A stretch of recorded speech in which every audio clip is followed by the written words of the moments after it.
Seth Walder did give the Falcons first round draft an F, and that basically plays into the whole reason why he gave the Falcons a C- overall. And that's basically what this comes down to, and it always has come down to for the Falcons, which is whether you like what they did in the draft or not by trading away next year's first rounder to select James Pearce. And I'm not going to kind of go into all the reasoning or even like how I think about it, because I've done that on previous episodes, but I really will just say one thing quickly, which is that I think, Terry Fontenot is correct to leverage the strengths of these drafts.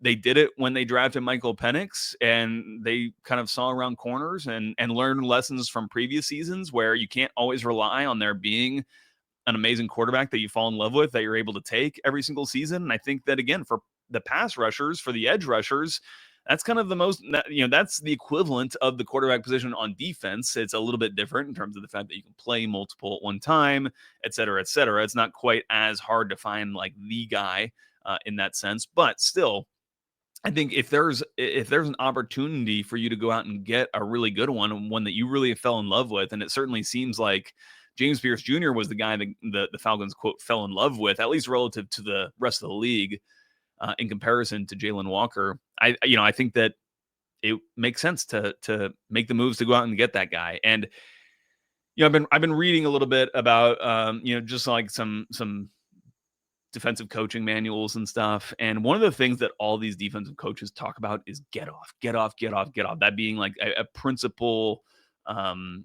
thing that players in any front need to have. And it's something that James Pearce Jr. excels in so much. And it's like to the point where it's like a special level of get off. And Michael Penix has a special level in terms of his ability to, his arm strength, frankly. I think Terry Fontenot likes to identify those types of just special traits in players. And I think James Pearce Jr. fits that mold with the way that he's able to put offensive linemen on, their heels and have them really kind of reacting to them and scrambling based on his get off that he has off the line. So we'll see if he's able to utilize that his rookie year.